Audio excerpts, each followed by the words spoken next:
ఈరోజు రేవంత్ రెడ్డి గారికి ఒక గుర్తింపు వచ్చింది. ఇవన్నీ మాకు కలిసి వచ్చిన అవకాశాలుగా మేము చూస్తున్నాం కవిత గారు. ఓకే, సో మీరు ముందే ఎక్స్పెక్ట్ చేశారో దానికి తగ్గట్టుగా ఫలితాలు అంటే మా ఎక్సర్సైజ్ కూడా ఆ రూపంలో జరిగింది. కేరళ మీద మాకు స్పెషల్ ఫోకస్ వచ్చింది. ఎందుకంటే తమిళనాడులో మేము మేజర్ రోల్ కాదు మాది. కారణం ఏంటంటే అక్కడ మేము డిఎంకే అలయన్స్లో ఒక భాగస్వామ్య పక్షం మాత్రమే 28 సీట్లకు పోటీ చేశాం. మాతో పాటుగా సిపిఐ మిగతా పార్టీలు ఉన్నాయి. కానీ అదే కేరళ విషయానికి వస్తే సరే మిగతా భాగస్వామ్య పక్షాలు మాతో ఉన్నా కూడా కేరళలో మొత్తం రైల్కి మేమే ఇంజన్. కాబట్టి సహజంగా మా వేగం మీదనే మిగతా ప్రతిపక్షాలు మాతో కలిసిన పక్షాల యొక్క ప్రయాణం ఉంటుంది. కాబట్టి కేరళలో మేము సక్సెస్ కాగలిగాం. సో తమిళనాడులో మీరు రైల్లో ఒక భోగి అయినప్పటికి కూడా ఇప్పుడు 3rd ప్లేస్లో ఉన్నట్టుగానే కనిపిస్తోంది డిఎంకే అనేది. తమిళనాడు పర్టికులర్గా టీవీకే 99 అంటే ఒక సెంచరీ మార్క్ దగ్గరికి వెళ్తుంది. ఆ ట్రెండ్స్ కనిపిస్తుంది.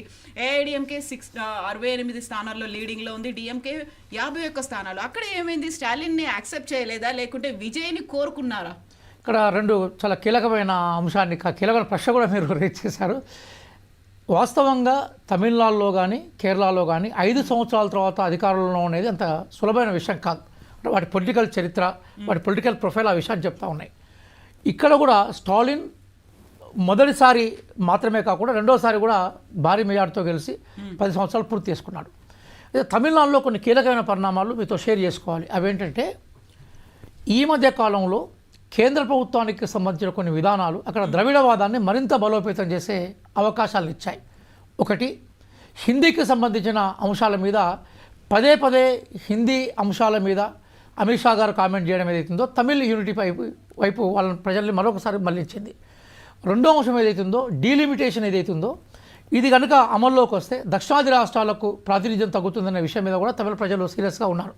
అయితే ఈ నేపథ్యంలో ఈ ద్రవిడవాదాన్ని వినిపించడంలో స్టాలిన్ కన్నా బలమైన వాదాన్ని వినిపించడంలో టీవీకే విజయ్ సక్సెస్ అయినాడని మేము అనుకుంటున్నాం. దానికి కారణం ఉన్నది. అదేంటంటే బీజేపీ చాలా సందర్భాల్లో ఆయన సినిమా రిలీజ్ విషయంలో కానీ మిగతా సందర్భంలో కానీ విజయ్ని తన భాగస్వామ్య పక్షంగా చేసుకోవాలని ఒక ప్రయత్నం చేసింది భారతీయ జనతా పార్టీ. మీరు పొలిటికల్ డెవలప్మెంట్ చూడండి.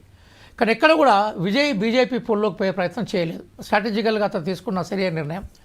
రెండోది ఏంటంటే ఏఐడిఎంకే కూడా టీవీకే బీజేపీ దీంతో కాకుండా ఒకవేళ బీజేపీని అవసరం వదులుకుంటాం టీవీకేతో మేము ఉంటామన్న ప్రకటన చేసినా కూడా విజయ్ నేనే డిఎంకేను ఓడగొట్టే కాన్ఫిడెన్స్ నేను చూపెట్టగలిగాడు. ఆ చూపెట్టడంలో సక్సెస్ అయినాడు.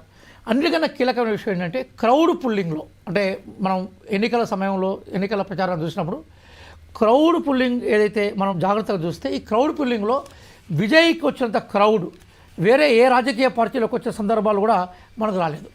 తర్వాత మనకి జోసెఫ్ స్టాలిన్ ఇక్కడ మనకు కనపడతా ఉంటే అక్కడ మనకు కనిపించే విజయ్ కూడా దాదాపు అదే పేరుతో బయటకు వచ్చాడు. దాంతో ఏమైపోయిందంటే ఈసారి అంటే వీసీకే బేసికల్గా కొంత దళిత్ ఓరియంటేషన్ ఓట్లు కూడా విపరీతంగా ఉంటాయి. దానికి వీసీకే రిప్రజెంట్ చేసుకుంటూ వస్తుంది.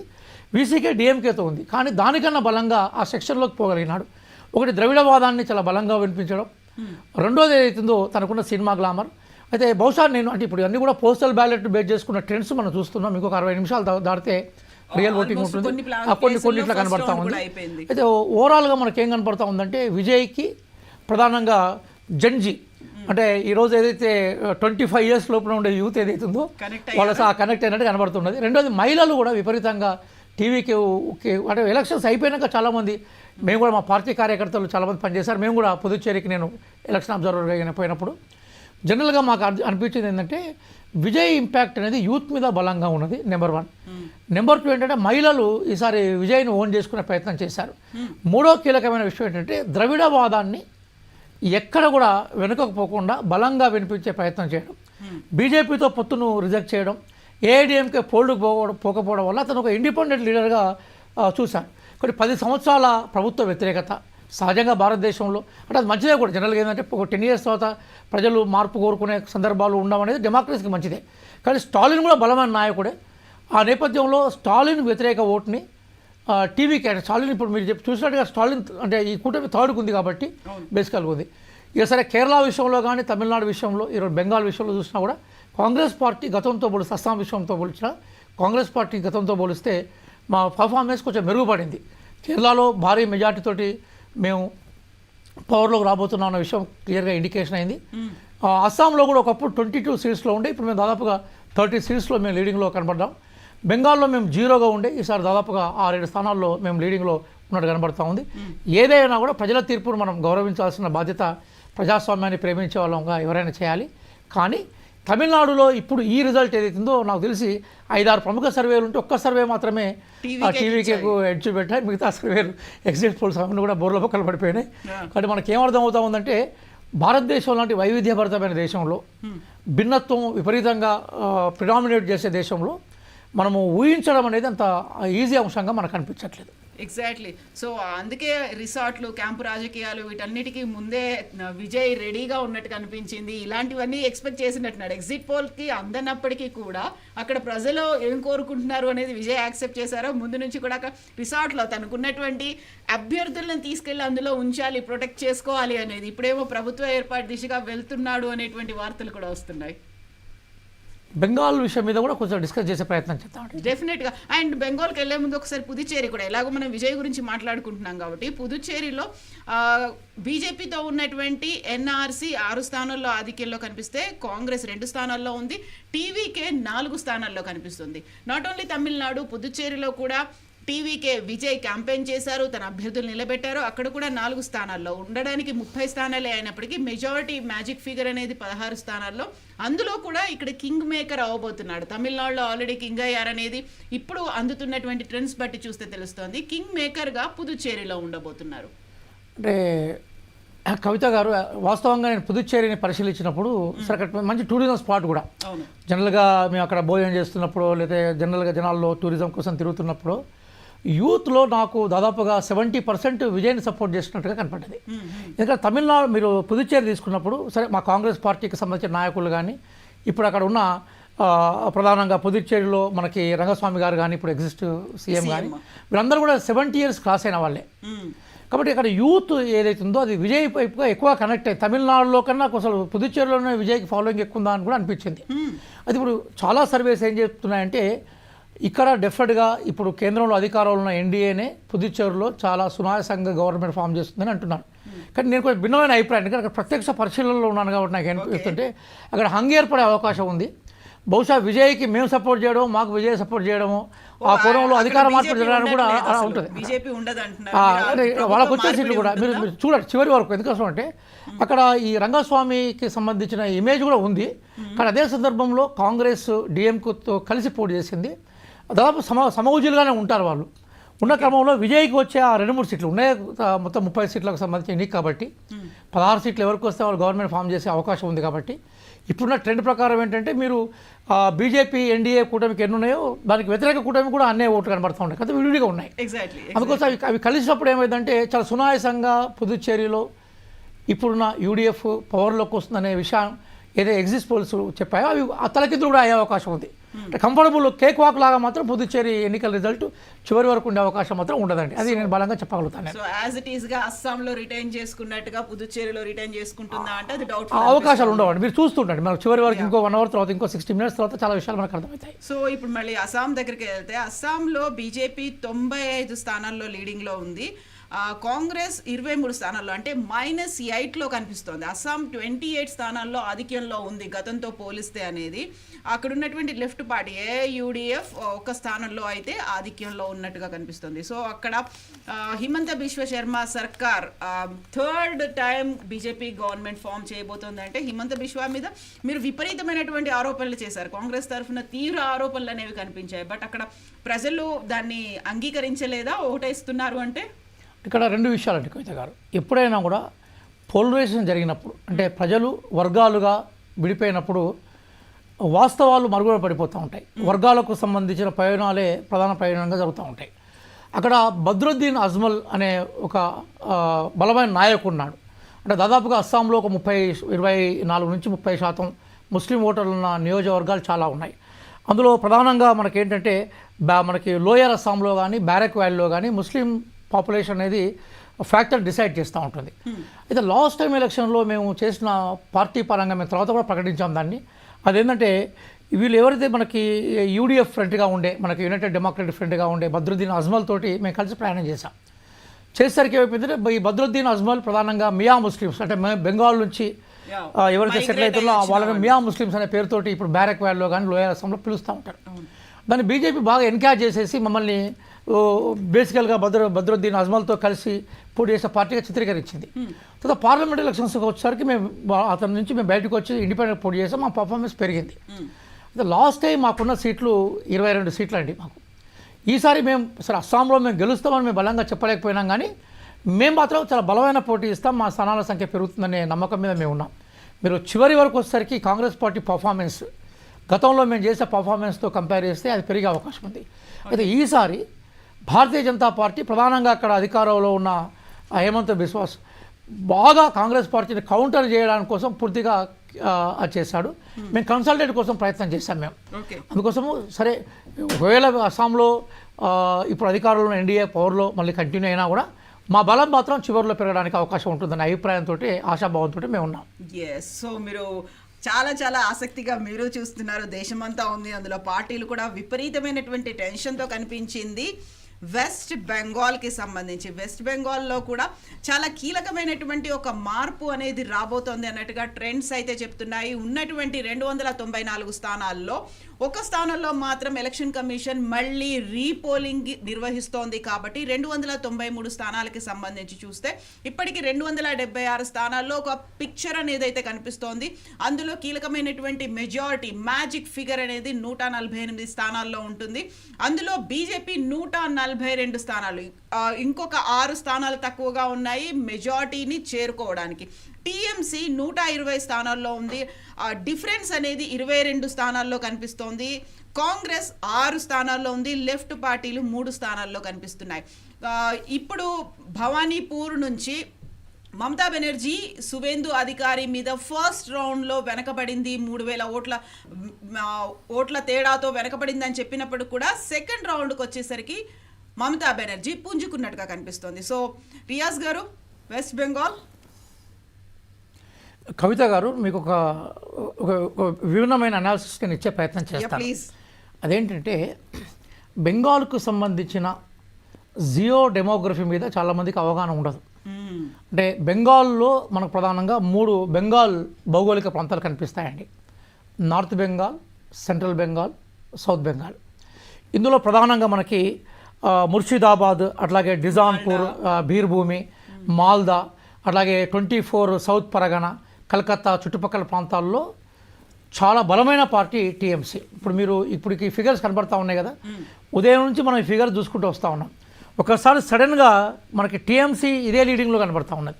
ఇప్పుడు బీజేపీ ఇదే లీడింగ్కి వస్తున్నది, మళ్ళీ టీఎంసీ వస్తుంది, ఇప్పుడు బీజేపీ చూపెడతా ఉంది. ఎందుకు ఇట్లా జరుగుతూ ఉందంటే ఎన్నికలకు సంబంధించిన ఫలితాలు నార్థన్ బెంగాల్ నుంచి, అంటే హిల్ ఏరియా, డార్జిలింగ్ పరిసర ప్రాంతాల నుంచి వచ్చినప్పుడు బీజేపీకి సంబంధించిన స్పష్టమైన ఆధిక్యత మనకు కనిపిస్తుంది. లాస్ట్ టైం కూడా 74 సీట్లు అక్కడ ఉంటే దాదాపు 64-65 హిల్ ఏరియాలో బీజేపీ బలంగా బయటకు వచ్చింది. వాళ్ళకి వచ్చిన దాంట్లో 60-65 సీట్లలో మెజార్టీ ఆ ప్రాంతం నుంచి వచ్చాయి. అదే ఇప్పుడు ముర్షిదాబాద్ జిల్లా ఉందనుకుందాం మనం, 22 స్థానాలు ఉంటే లాస్ట్ టైం టీఎంసీ 22 స్థానాలకు 20 స్థానాలు గెలిచింది. అట్లాగే మాల్దాలో కానీ 24 పరగణలో కానీ ఈ ప్రాంతాల్లో కూడా టీఎంసీ బలంగా ఉంది.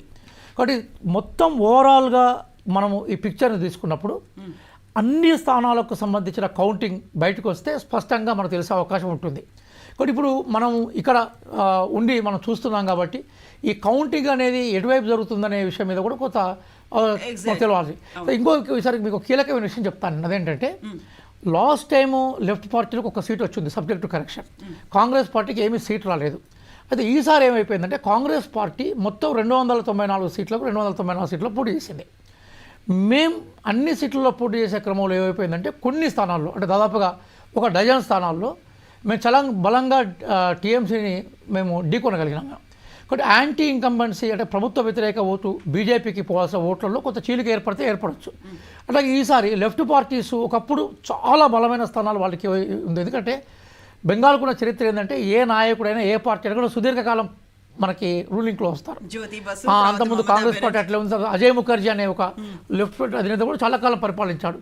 దాంతో జ్యోతి బసు గారు, దాని తర్వాత ఇప్పుడు మమతా బెనర్జీ, ఆ ట్రెండ్ ఉంది.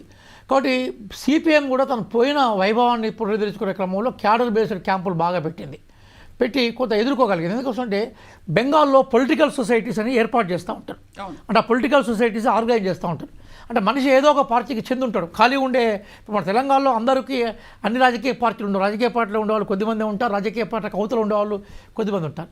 లాస్ట్ టైం ఏమైపోయిందంటే మమతా బెనర్జీ టార్గెట్ చేసి కమ్యూనిస్ట్ పార్టీకి సంబంధించిన వాళ్ళని కానీ కాంగ్రెస్ పార్టీకి సంబంధించిన వాళ్ళ మీద విపరీతమైన నిత్య నిర్బంధం పెట్టింది ఒక 10 ఏళ్ల క్రితం. కాబట్టి సెంట్రల్లో బీజేపీ ఉంది కాబట్టి మాకు రక్షణగా ఉంటుందన్న ఉద్దేశంతో వాళ్ళు అటువైపు టర్న్ అయిన సందర్భాలు కూడా ఉన్నాయి. అదే బీజేపీకి ఒక రకంగా బలోపేతానికి మమతా బెనర్జీ గారి యాక్టివిటీసే ఒక రకంగా వాటికి ప్రమోట్ చేశాయి. కానీ ఈసారి ఏమైపోయిందంటే కాంగ్రెస్ పార్టీ కానీ లెఫ్ట్ పార్టీలు కానీ కొంతమేరకు బీజేపీ వ్యతిరేక ఓటుని అలాగే మమతా వ్యతిరేక ఓటుని మా వైపు తీసుకొచ్చుకునే ప్రయత్నాన్ని మాత్రం చేయగలిగాం మేము. కాబట్టి తుది ఫలితాలు వచ్చేంత వరకు కూడా ఇప్పుడు మనకు మీరు అనుకున్నట్టుగానే ఒక 10 సీట్లు అటు ఒక 10 సీట్లు ఇటు ఉన్నాయి. ఎందుకంటే మ్యాజిక్ ఫిగర్ అనేది 148కు వస్తుందా లేదని తృణమూల్ కాంగ్రెస్ చేరుతుందా బీజేపీ చేరుతుందా అనేది కూడా చివరి వరకు ఇబ్బందిగా ఉంటుంది. ఒక 5-6 సీట్లు కనుక అటు ఇటు అయితే కాంగ్రెస్ పార్టీ లెఫ్ట్ ఎవరికి సపోర్ట్ చేస్తే వాళ్ళే గవర్నమెంట్లోకి రావడానికి మాత్రం అవకాశాలు మనకు కనిపిస్తూ ఉంటాయి. కాబట్టి ప్రాంతాల వారీగా బెంగాల్లో ఓటింగ్ జరుగుతుంది కాబట్టి నార్త్కి సెంట్రల్కి సౌత్కి ఉంది కాబట్టి అది ఈసారి సెంట్రల్లో కూడా కొంత బీజేపీ పుంజుకుంది. సౌత్లో సేమ్ తృణమూల్ కాంగ్రెస్ సంబంధించిన అంశం ఉందనే విషయం గుర్తుపెట్టుకోవాలి. కానీ ఒక్క విషయం మాత్రం మనం ఒప్పుకోవాలండి, అంటే ఒక ప్రజాస్వామ్యాన్ని ప్రేమించే వాళ్ళుగా మమతా బెనర్జీ గారు అక్కడ కేవలం భారతీయ జనతా పార్టీతో మాత్రమే కొట్లాడలేదు. ఆమె ఎలక్షన్ కమిషన్తో కొట్లాడింది, రాజ్యాంగ సంస్థలతోటి, అలాగే సిఆర్పిఎఫ్ పోలీసులతో కొట్లాడింది, అట్లాగే ఎలక్షన్ కమిషనే ప్రధాన ప్రతినిధిగా ప్రకటించుకున్నది. కేంద్రం కూడా చాలా భయంకరంగా టీఎంసీ కార్యకర్తలను భయపెట్టించింది. ఈ ఎలక్షన్స్ తర్వాత ఉంటే మీరు జైల్లో ఉంటారు లేదా బెంగాల్ అవతలు ఉంటారని చెప్పేసి కూడా బెదిరించింది. 90 లక్షల ఓటర్లని మనం చూసాం. అంటే సామ దాన భేద దండోపాయాలు ఎన్ని మార్గాలు ఉంటే అన్ని మార్గాల్లో ఉంది. ఒక సింగిల్ మహిళగా అంటే ఈరోజు మహిళా సమాజానికి సరే వారికి ఓడిపోవచ్చు గెలవచ్చు, అది ప్రజలు ఇచ్చే తీర్పు మీద ఆధారపడి ఉంటుంది. కానీ పోరాట పటిమ ఏదైతుందో పోరాటానికి ఎంత అవతలవాడు ఎంత పెద్దవాడైనా ఎంత బలవంతుడైనా కూడా పోరాటం ద్వారా వాళ్ళని ఎదుర్కొనే ఒక మెసేజ్ మాత్రం మమతా బెనర్జీ ఎలక్షన్స్లో భారత ప్రజలకి ప్రధానంగా మహిళా లోకానికి ఇచ్చిందనే విషయాన్ని మాత్రం మనం అంగీకరించాలి. ఎగ్జాక్ట్లీ ఇప్పుడు మీరు చెప్పినట్టుగా వెస్ట్ బెంగాల్కి సంబంధించి చూస్తే 2021లో టీఎంసీ 215 స్థానాల్లో గెలిచి ప్రభుత్వాన్ని ఏర్పాటు చేసింది. ఎగ్జిట్ పోల్ ఫలితాలు ఎలా ఉన్నప్పటికీ 226 స్థానాల్లో నేను ఈసారి గెలవబోతున్నాను, ప్రభుత్వాన్ని ఏర్పాటు చేస్తాను అనే మాట ఎగ్జిట్ పోల్ ఫలితాలు వచ్చిన తర్వాత కూడా మమతా బెనర్జీ అదే తీవ్రమైన స్థాయిలో చాలా స్పష్టంగా చెప్పారు. ఇది 2015లో టీఎంసీ 2021లో టీఎంసీకి 215 స్థానాలు వచ్చాయి. ఆ తర్వాత మనం 2016 ఇంకాస్త వెనక్కి వెళ్ళి చూస్తే 210 స్థానాలు గెలిచి టీఎంసీ ప్రభుత్వాన్ని ఏర్పాటు చేసింది. సో ఆ 5 ఏళ్ల తర్వాత వచ్చిన తర్వాత 5 స్థానాలు కూడా పెంచుకుంది. బట్ 2026కి సంబంధించి చూస్తే 119 స్థానాల్లోనే ఇప్పుడు మెజారిటీ అనేది కనిపిస్తోంది. సో కీలకమైనటువంటి ఫ్యాక్టర్ మోదీతో పాటుగా అమిత్ షా కూడా అక్కడికే వచ్చి క్యాంపెయిన్లు చేయడం, బీజేపీ అంటే అక్కడ ఉన్నటువంటి సెంట్రల్ గవర్నమెంట్తో పాటుగా స్టేట్ గవర్నమెంట్ రెండింటికి హోరాహోరుగా జరిగింది. ఆ తర్వాత ఎగ్జాక్ట్గా దీనికంటే ముందే వచ్చినటువంటి ఉమెన్ రిజర్వేషన్ బిల్కి సంబంధించి కూడా చాలా కీలకమైనటువంటి పరిణామాలు ఉన్నాయి. ఒక ఉమెన్ రిజర్వేషన్ బిల్లును అడ్డుకున్నారు అని బీజేపీ చెప్తుంటే మీరు ఒక తొండిగా తీసుకొచ్చారు, ఇక్కడ ఉన్నటువంటి సీఎం మహిళని తొలగించే ప్రయత్నాలు కుట్రలు జరిగాయి అనే మాట మమతా బెనర్జీ కూడా అన్నారు. ఇప్పుడు కవిత గారు మనం చాలా ఆనెస్ట్గానే మాట్లాడుకుందాం. మనం ఇప్పుడు విషయం ఏంటంటే ఉమెన్ రిజర్వేషన్ బిల్ పాస్ అయింది 2023లో. స్వయంగా హోంమంత్రి అమిత్ షా గారే ప్రకటించారు కదా, ఈరోజు ఉమెన్ రిజర్వేషన్ బిల్లు పాస్ అయింది. దీన్ని అమల్లోకి తీసుకురావడానికి 10 సంవత్సరాలు టైం పడుతుంది. మేము ఎప్పుడు అమల్లోకి తీసుకొస్తూ ఉంటాం అంటే కేంద్రంలో గణాంకాలు జరిగిన తర్వాత ఆ గణాంకాల్లో ఏ ప్రాంతంలో ఉమెన్ అంటే మహిళా ప్రాతినిధ్యం మహిళా జనాభా ఏదైతుందో దాన్ని ఆధారంగా మేము శాస్త్రీయంగా అమలు చేయబోతున్నాం కాబట్టి మాకు 10 సంవత్సరాల టైం కావాలనేది వారే స్వయంగా ప్రకటించారు. ఇవన్నీ కూడా మీరు ఇప్పుడు పాత రికార్డులు మీరు ఓపెన్ చేసి స్క్రీన్ మీద డిస్ప్లే చేసినా కూడా మీకు కనిపిస్తుంటాయి, నాకు కనిపిస్తుంటాయి, విషయాలు కనిపిస్తాయి, ప్రేక్షకులు కనిపిస్తుంటాయి. కానీ ఆచరణలోకి వచ్చేసరికి ఏమైపోయిందంటే కేవలం మమతా బెనర్జీకి సంబంధించిన ఓటమిని చూడాలనే ఉద్దేశంతో దాన్ని తీసుకొచ్చినట్టుగా మాకు క్లియర్ కనబడతా ఉన్నాయి. అయితే ఒక విషయం ఏంటంటే ఏ రాజకీయ పార్టీ అయినా కూడా 15 సంవత్సరాల తర్వాత అధికారాన్ని అదేవిధంగా కంటిన్యూ చేయడం అనేది అంత సులభమైన విషయం కాదండి. ఈరోజు పొలిటికల్ డైనమికిజం పెరిగింది, రాజకీయాల్లో మనకి రకరకాల మార్పులు వస్తున్నాయి. 15 సంవత్సరాల తర్వాత కూడా తన పోరాట పటిమను కూడా ఎక్కడా తగ్గించలేదు. ఎందుకంటే ఆమె స్ట్రీట్ ఫైటర్. కాంగ్రెస్ పార్టీ నుంచి కూడా బయటికి పోవడానికి కూడా కారణం ఏంటంటే లెఫ్ట్ పార్టీస్ విపరీతంగా ప్రజాస్వామ్యాన్ని తమకు అనుకూలంగా మార్చుకుంటున్న క్రమంలో కాంగ్రెస్ పార్టీ చేయాల్సినంత ఫైట్ చేయలేదని ఒక ఆరోపణ చేసింది. మనము ప్రజాస్వామ్యబద్ధంగా పోయే ప్రయత్నం చేస్తాం. బెంగాల్లో స్ట్రీట్స్ నుంచి ఫైట్ చేస్తూ సరే అధికారంలో 15 సంవత్సరాల వరకు ఉండగలిగింది. ఈ సందర్భంలో కూడా ఇప్పటికీ మనం ఓడిపోతుందని చెప్పేలాగా ఇంకేం ట్రెండ్స్ క్రియేట్ కాలేదు. హోరావోరు జరుగుతుంది. ఇప్పుడు ప్రాంతాల వరకు కూడా నేను చెప్పాను. నేను ఎగ్జాక్ట్లీ ఫస్ట్ ఫేజ్లో జరిగిన ఎన్నికలు అంటే ప్రధానంగా హిల్ ఏరియాలో జరిగిన ఎన్నికల్లో బీజేపీ అప్పర్ హ్యాండ్ సాధించింది అని చెప్పారు. కానీ సెకండ్ ఫేజ్కి వచ్చేవరకు ఆమె చాలా జాగ్రత్త పడ్డది. ఆమె విపరీతంగా మొబిలైజేషన్కి ఇంపార్టెన్స్ ఇచ్చింది. భారతదేశ వ్యాప్తంగా సెటిల్ అయిన బెంగాలీలందరూ ఒక్కసారి ఇటువైపు వచ్చే ప్రయత్నం చేశారు. అలాగే సర్ అనే ఒక భయాన్ని ఇవ్వడం వల్ల ఏమైపోయిందంటే మేము ఓటే వేయకుంటే జనాభా లెక్కల నుంచి ఎగిరిపోతామన్న ఒక భయం కూడా వచ్చింది. అంటే భయం ఏర్పడ్డప్పుడు మొబిలైజేషన్ పెరుగుతుంది. అలాగే రాజకీయ పార్టీగా కూడా మొబిలైజేషన్ పెంచుకోవడానికి కూడా అవకాశాలు ఉంటాయి. ఆ ప్రయత్నాన్ని ఆమె చేసింది. కానీ సెకండ్ టైం అంటే రెండో దఫా ఏప్రిల్ 29th జరిగిన ఎలక్షన్స్ ఏవైతున్నాయో ఆ ఎలక్షన్స్లో ఆమె బలంగా తన వాయిస్ వినిపించగలిగింది. ఆ సెకండ్ దఫాకు సంబంధించిన కౌంటింగ్ పూర్తి అయితే మన రిజల్ట్ అటు ఇటు అయ్యే అవకాశాలు ఉంటాయనేది మా అభిప్రాయం. ఇంకా ఆ ట్రెండ్ అనేది కొంచెం మారుతూ ఉంది. ఎందుకంటే ఆ గ్యాప్ కూడా తగ్గుతుంది. ఇంతకుముందు 20+ స్థానాల్లో మెజారిటీ అనేది కనిపించింది, కానీ ఇప్పుడు బీజేపీకి 146 స్థానాల్లో మెజారిటీ ఉంటే టీఎంసీ 135 స్థానాల్లో ఆధిక్యంగా ఉన్నట్టుగా మీరు చెప్పినట్టుగా కొద్దిగా మారుతోంది. బట్ రౌండ్స్ అనేవి చాలా ఉన్నాయి కాబట్టి మళ్ళీ అది కూడా చేంజెస్ ఉండే అవకాశం ఉంది. చూడండి, నేను ప్రాంతాల వరకు చెప్పాను. నేను ఇప్పుడు నార్త్లో అన్ని దాదాపుగా వన్ సైడ్ ఎలక్షన్ జరిగింది. సౌత్ అనేది అంతా కూడా సెకండ్ దఫాలో జరిగింది. కాబట్టి సౌత్కు సంబంధించిన మొబిలైజేషన్ స్టార్ట్ అయినప్పుడు ఈ లెక్కలు తారుమారే అవకాశం ఉంటుందనేది నేను కాంగ్రెస్ పార్టీగా మేము చూసాం. అదే రకంగా లాస్ట్ టైము పూర్తిగా మమతాకు సంబంధించిన వ్యతిరేకత అంతా బీజేపీ వైపు పోయింది. ఈసారి మీరు చూస్తూ ఉండండి, లెఫ్ట్ పార్టీల ఓటు శాతం బాగా పెరుగుతుంది. దానికన్నా ఎక్కువ కాంగ్రెస్ పార్టీ ఓటు శాతం కూడా బాగా పెరుగుతుంది. కాబట్టి ఇవి మమతాకు సంబంధించిన నెగిటివ్ ఓటింగ్కి సంబంధించిన విషయంలో బీజేపీ మమతా గారిని వ్యతిరేకించే వాళ్ళందరూ కూడా మా వైపు వస్తారని ఆశలు పెట్టుకోవడం కూడా ఈ ఎలక్షన్ జరగకపోవచ్చు. సరే, ఒకవేళ నిజంగా బీజేపీ గెలిస్తే మన జనరల్గా మనకేం కనపడుతుంటే ఎలక్షన్ కమిషన్ను రాజ్యాంగ సంస్థలు మిగతా అన్నిటిని ఉపయోగించడం ద్వారా కూడా గెలవడానికి అవకాశాలు ఏర్పాటు ఇప్పుడు ఒక విషయం మేడం, నేనేమంటున్నానంటే మిగతా రాష్ట్రాల్లో ఎక్కడో డిప్లాయ్ చేయని ఫోర్సెస్ని మీరు ఇప్పుడు మిగతా 5 రాష్ట్రాలు ఎన్నికలు జరిగాయి కదా, ఇప్పుడు అమిత్ షా గారు మీరు చూస్తుండండి, మిగతా రాష్ట్రాలు కూడా ఇంపార్టెంటే కదా. ఎలక్షన్స్ అయిపోయిన తర్వాత 3 గంటల తర్వాత ఆయన వార్ రూమ్ నుంచి బయటకు వచ్చాడు, పార్టీ వార్ రూమ్ నుంచి. కేంద్ర హోంశాఖ మంత్రి వార్ రూమ్ నుంచి మొత్తం అయిపోయిన తర్వాత చాలా కాలం సేపు ఉండి ఎక్కడిదక్కడ ఆదేశాలు ఇచ్చిండనే అంశాన్ని మమతా గారు అన్నారు. అక్కడ ఉన్న మిగతా కూడా చెప్తున్నారు. అంటే మేము ఎందుకు చెప్తున్నామంటే బీజేపీ సామధాన భేదండోపాయాలు ఉపయోగించింది. అందుకోసం ఎలక్షన్స్ తుది అంకం చేరే వరకు కూడా మనం దాని మీద స్పష్టత చెప్పే ప్రయత్నం చేయలేదు. అందుకోసం ఎవరు గెలిచినా కూడా అది వండరే. బీజేపీ గెలవడానికి రాజ్యాంగ సంస్థలు ఉపయోగించిన వండర్. ఎవరు మమతా బెనర్జీ గెలిచినప్పుడు లోకల్ వండర్, దాన్ని మేము వివరించట్లేదు. మా అభిప్రాయం మేము స్పష్టంగా చెప్పే ప్రయత్నం చేస్తున్నాం.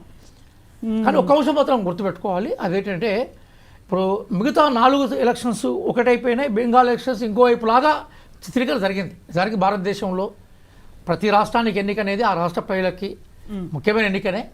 కానీ మీడియా సంస్థలు ప్రధానంగా దేన్ని ఎక్కువ ప్రమోట్ చేస్తే అది జనాలకు ఎక్కువ పోయే ప్రయత్నం చేసింది.